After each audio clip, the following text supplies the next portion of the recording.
माझे संविधान माझा अभिमान.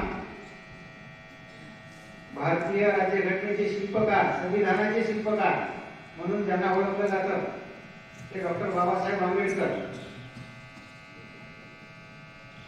आपल्या भारताला स्वातंत्र्य मिळाल्यानंतर स्वातंत्र्य मिळवणं जेवढं अवघड होतं त्यापेक्षाही अवघड काम देश चालवणं होतं. आणि त्यासाठी काही कायदे, नियम, तरतुदी, अधिकार, कर्तव्य यासाठी संविधान निर्माण करण्यात आलं. त्यासाठी 2 वर्ष 11 महिने 18 दिवस लागलेले आहेत. या दिनाविषयी सविस्तर माहिती सांगण्यासाठी मी गिंगिणे सरांना अशी विनंती करतो की विद्यार्थ्यांसमोर संविधानाविषयी, संविधान दिनाविषयी महत्व, माहिती थोडक्यात विद्यार्थ्यांसमोर ठेवावी. गिंगिणे सर. सांगितल्याप्रमाणे आज 26 नोव्हेंबर आणि 26 नोव्हेंबर ही तारीख भारताच्या इतिहासामध्ये अत्यंत महत्त्वपूर्ण अशी आहे. त्याचं कारण असं आहे की या दिवशी भारताचं संविधान आणि त्या संविधानाची सर्व प्रक्रिया होऊन ते संविधान देशाला अर्पण केलेलं आहे. जी काही संविधान समिती होती त्या समितीचे अध्यक्ष डॉक्टर सर्वपल्ली राजेंद्र प्रसाद आणि मसुदा समितीचे अध्यक्ष डॉक्टर बाबासाहेब आंबेडकर आणि अन्य सदस्य यांनी मिळून जी राज्यघटना या देशासाठी तयार केलेली आहे ती खऱ्या अर्थानं देशाला अर्पण करण्याचं काम 26 नोव्हेंबरला झालेलं आहे.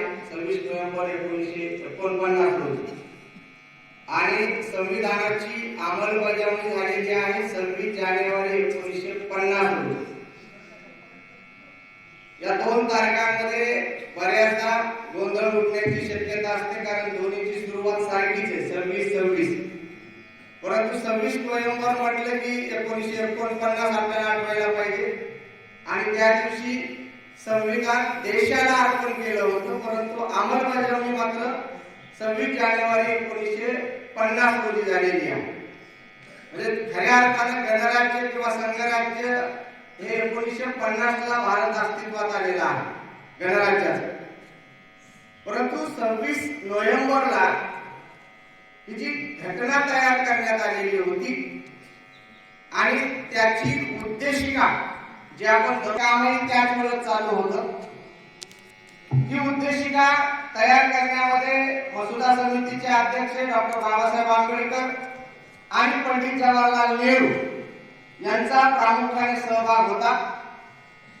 आणि त्यानंतर आपण जर उद्देशिकेकडे बघितलं तर ते पूर्ण एकच वाक्य म्हणजे कुठेही पूर्ण विराम नाही. आम्ही भारताचे लोक इथून जे सुरू होते तर अर्पण करतो इथपर्यंतचा जो भाग आहे तो एकच वाक्य, एवढं दीर्घ वाक्य मध्ये स्वल्पविराम आहे. आणि साधारणतः माझ्या माहितीप्रमाणे 58 आकडे कमी जास्त होऊ शकतील 74 शब्द आहेत त्याच्यामध्ये. आणि त्याची सुरुवात आहे आम्ही भारताचे लोक. हा जो आम्ही शब्द आहे हे 3 शब्दांना सुरुवात होणारी तिची उद्देशिका आहे.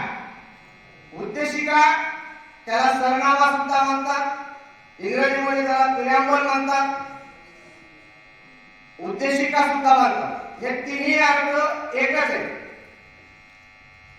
प्रथा अशी आहे की एखादं पुस्तक किंवा एखादी कृती साहित्यामधली किंवा लेखनामधली जेव्हा ती पूर्णत्वाला जात असते त्यावेळेस ती कुणाला तरी अर्पण करायची असते. आपण पुस्तकं वाचताना बघतो सुरुवातीला की आई वडिलांना स्मरून समर्पण किंवा अर्पण किंवा एखाद्या मित्राला असते किंवा एखाद्या महापुरुषाला असते. तर ती एक अर्पण पत्रिका तयार करायची. जसं ज्ञानेश्वरांनी सर्वात शेवटी ज्ञानेश्वरीचं सार कशामध्ये मांडलेला आहे सांगता येते कुणाला? पसायदानामध्ये. म्हणजे भारतीय राज्यघटनेचं पूर्ण सार किंवा त्याचा सरनामा, त्याची प्रस्तावना ही आपल्याला उद्देशिकेमध्ये किंवा सरनाम्यामध्ये आपल्याला पाहायला मिळते. त्याची सुरुवात आहे आम्ही भारताचे लोक. इथं मी हा शब्द नाहीये, आम्ही म्हणजे कोणा एकाची नाही तर आम्ही सर्वांनी मिळून. आणि लोकशाहीची व्याख्या तीच सांगते की लोकांनी लोकांसाठी लोकांकडून चालवलेलं, लोकांसाठी चालवलेलं राज्य. याच्यामधलं जे पीपल किंवा लोक हा जो घटक आहे, व्यक्ती हा जो घटक आहे, तो महत्वाचा आहे. आणि ही राज्यघटना आम्ही तयार केली,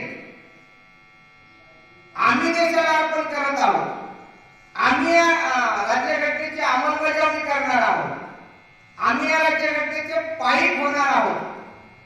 हा जो आम्ही भारताचे लोक म्हणजे या देशामध्ये राहणाऱ्या सर्व लोकांनी मिळून लोकांसाठी आणि लोकांकडून म्हणजे लोकप्रतिनिधींकडून ही राज्यघटना आम्ही अंमलात आणणार आहोत अशी उद्घोषणा पहिल्या 3 शब्दांमध्ये आपल्याला जाणवते, आम्ही भारताचे लोक. आणि मग त्याच्यामध्ये जसजसं आपण पुढे जाऊ तसतसं आपल्याला वेगवेगळे शब्द येतात. शब्द जरी ते बोजड वाटत असले, आपल्या ओळखीचे जरी वाटत नसले, तरी त्याचा अर्थ खूप सोपा आहे. ज्याच्यामध्ये सांगितले की सामाजिक, राजकीय, आर्थिक, तर या सर्व बाबतीतली जी समानता आहे, या सर्व बाबतीमध्ये दर्जाची व कशाची, दर्जाची व संधीची समानता, हे जे संविधान आहे ते संविधान त्या सर्व या शब्दांवर आधारित आहे. शेवटी संविधानामध्ये जे शब्द आहेत, जे कलम आहेत, जे परिच्छेद आहेत, त्या प्रत्येक परिच्छेदामध्ये, प्रत्येक कलमामध्ये या देशामधल्या विविध प्रांतांचा, विविध भाषांचा, विविध संस्कृतीचा, वेगवेगळ्या आहार विहार, चाली रीती, रूढी आणि परंपरा या सर्व गोष्टींचा विचार केलेला आहे. आणि म्हणून 75 वर्ष झाल्याच्या नंतरही संविधानाचं महत्व आपल्याला कमी होताना दिसत नाही, उलट ते वाढताना दिसतं. त्याचं कारण हे आहे की घटना समितीनं अत्यंत सखोलपणे अभ्यास करून, दूरदृष्टी ठेवून या सर्व गोष्टी ज्या 50 वर्षामध्ये, 100 वर्षामध्ये घडू शकतील, घडणार आहेत असा अंदाज घेऊन आणि त्याचं परीक्षण करून या कलमांची आणि परिच्छेदांची रचना त्या संविधानामध्ये केलेली आहे. आता संविधानाचं मराठी आवृत्ती आलेली आहे, वेगवेगळ्या भाषांमध्ये त्याची आवृत्ती आलेली आहे. जे मोठं पुस्तक आपल्याला दिसत होतं, आता त्याचं छोटं स्वरूप सुद्धा आलेलं आहे.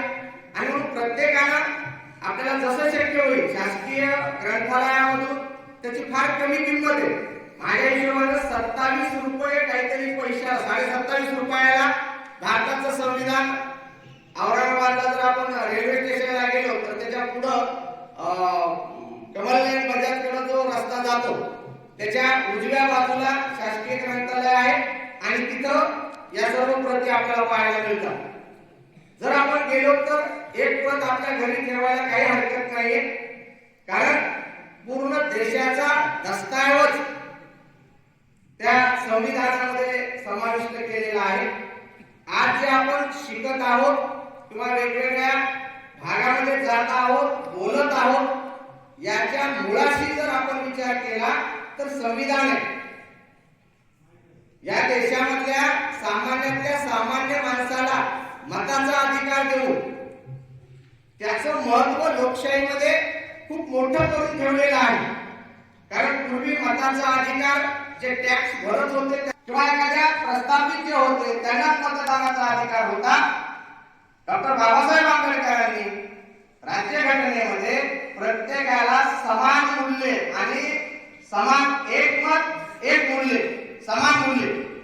जे तत्व आहे संविधानामधलं ते आपल्याला भारतीय संविधानामध्ये प्रामुख्यानं नजरेसमोर आल्याशिवाय राहत नाही आणि खूप मोठी क्रांती आहे की सामान्यातल्या सामान्य माणसाला त्याचं अस्तित्व किंवा त्याच्या भावभावना, त्याच्या इच्छा आकांक्षांचं